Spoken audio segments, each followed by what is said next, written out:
immediately onto a call. Um, I was in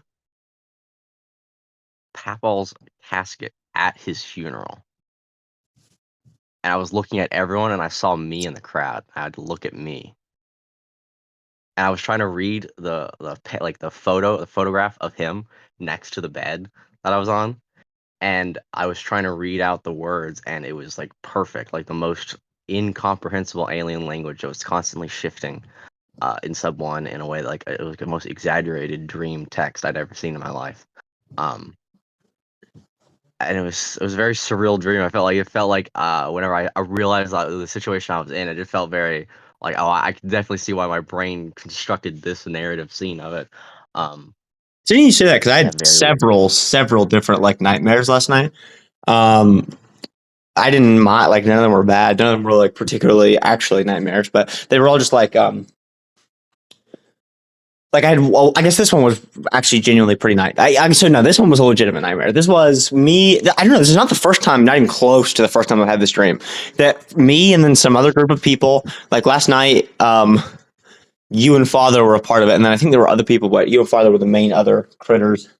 Um, but it was all of us out of the camper. Sometimes it's just me, you, and Ryan. Sometimes it's just me and you. Sometimes I don't like. It's just like it's always just like me and then some other group of people out of the camper, and then it's there's some other group of people trying to murder us, and then we have to like utilize weapons and then try and come up with an escape plan and think about the fact that they're like cars down the gravel road and we're gonna have to like smash through them or distract them. And then last night it took place. It was like a typical like show plot or whatever. I don't know how to explain it. There were multiple escape attempts and stuff. It's not even coherent in my mind right now, so I can't even explain it linearly. But I remember all the thought textures. Some girl character got introduced as like a side character who also knew about the people that were trying to kill us. Like she was like a mountain woman. It was bizarre. But anyways, it's always very, very high octane, high action, high fear dreams where it's like there are people. Oh yeah, there was like a mob. There was like a mob, like the villain, like the quote unquote villain, or like the threat was like this mob boss type character, and I never saw him directly, but there was always just like these like really nice BMWs, and it's like you knew whenever you saw one of those, it's like shit's about to get fucked. And yeah, it's just weird. Wait, and you were at the camper?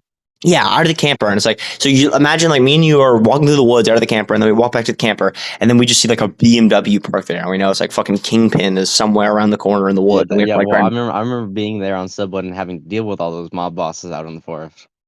Oh yeah, the classic mob boss fiasco of 21. Yeah, it's very always weird, high octane, high fears, very high fear dreams because it's like I said, like I never even saw the mob boss. Like in other words, those dreams they're not action dreams. There's not lots of explosions. There's not lots of like car chases. It's a lot of like waiting and fear and like trying to find the gun and like thinking that they're about to come and like it's just a lot of like. I guess it probably is from those Sub One experiences. So it's probably that just fucking melt into my brain. I feel like I'm being out of the camper and just being paranoid. But yeah. So anyways, and then I had one where I was like screaming at a college professor, and they told me to go to the office. It was like a classic dream, which is just how much I hate school. And then I just like. That turns into a dialogue, which turns into screaming in a classroom. Those dreams are always interesting. They're always really realistic. They don't feel like very like grandiose. Like it's not like I'm screaming at a teacher and then like the teacher's getting owned like a libtard. It's like it's always like embarrassing and I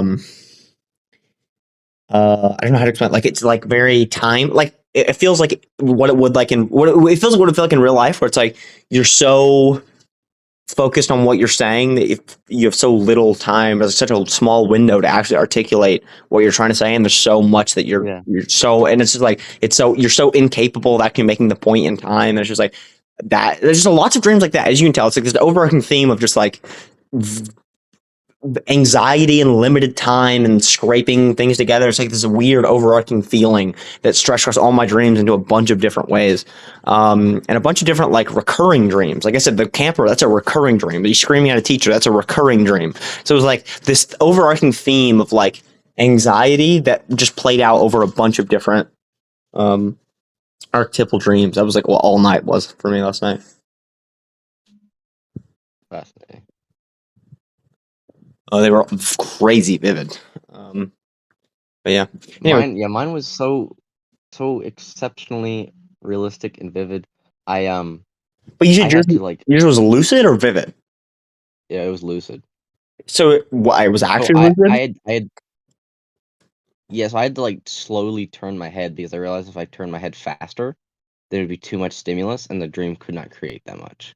Because it's like it's very the flaws of physics in a But lucid like dream, at least for I me. still would say that you're talking about the same kind of lucid that I used to talk about, which is like, in other words, like next time, no, I guess this is what I'm trying to say. Next time you have a lucid dream, create a rocket launcher. And it's like if you don't create a rocket Well, so launcher, that's one of the things I was doing. It's like I then started painting the walls with different colors, and I had asked for like specific colors, and then I would see that like blasted out for me if I had like a hand cannon of paint, and um and it was doing new colors as time went on, so it was getting like exponentially more creative, um and and then I was asking it to create art on the wall, and that allowed it to create a poster, and I was looking at the poster, and the poster was another version of one of the most heightened, exaggerated versions of dream text, where it was like constantly bleeping and blopping and melting into different stuff.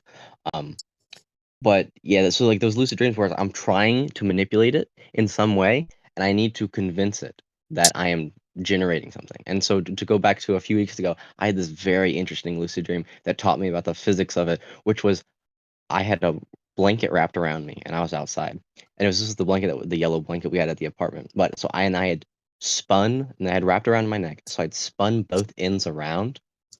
was that Um blanket Kathleen's? yeah, and she That's still has funny. it. That's funny Um getting a dream prop that's like no longer in our existence anymore. yeah, yeah. An ancient object I can never see again. Um but I had both ends wrapped around my neck and I had grabbed the other ends with my hands and I spun both of them around on toward the ground like a propeller. And that propelled me off of the ground. And so then I was at least like 20 feet in the air, and I wanted to go further and faster. And so I had to convince my dream that this is what was happening. So I had to give it through because like the way it generates new things is through your own thoughts. So you generate your lucid dream reality with your thoughts. So I had to think I am going faster somehow. So to do that, I had to create the visual image that I had like Iron Man thrusters on my legs. And then I had to close my eyes and then make a air whooshing noise to convince myself that I was moving. And that allowed myself to feel like I was going faster. So I had to like convince the laws of physics through like illusions that something was occurring and it would create this stimulation that it was, um and like all of dreaming and to reality to some extent is just that. Yeah, I mean, I was gonna say it's like the synchronicity discovery, or even like the concept of like something I thought I was thinking about the other day, which was in the most like a lot of the times when I'm not feeling great, I wonder how am I And she'd see us next week. So how am I so capable of um how am I capable of being so confident in my beliefs? How am I capable of so confidently articulating what I know is true? How do I know? How do I know? Like it's I guess that's the overall question. Like how do I know? How do I know when I'm doing good? How do I know these things? How do I talk about God and it spills my mouth and it's not just like something that I'm saying or something that's like something I've been thinking about or something that is on my mind. It's like literally something that I know intuitively and it's like how why does that happen? And it's like the answer is it's never real, but it's you know the binary between real and fake is not real in the first place, so it's gay to even classify it like that. But the point is it's like the confidence in the best times, like the confidence I have right now, is not. It's not. It's not real. It's not like it's not like I actually know. It's not like there's anything to actually know. It's just like I just believe that I am confident. I just know that I am. I just know that what I'm saying is true. To me, the one analogy I was thinking of, and it directly ties to you, but of what is it, kinesthesia, which is like the knowledge of your own body in space and time, and you specifically, where you knew specifically you had something in your spine. It was probably one way or another, and that's what was creating the situation. You couldn't see it for a fact, but you know that's what you were dealing with, so you acted accordingly. Yeah, and it's like, and it's in the same way that confidence is like, it's not false confidence. It's just like useful confidence that is manufactured, and just because it is manufactured does not mean that it is fake. In the same way, in that dream, it's like to get the ability to move forward, what you have to do is you just have to, quote unquote, believe that you're moving forward. It's like a Santa system. But yeah. Okay. We should record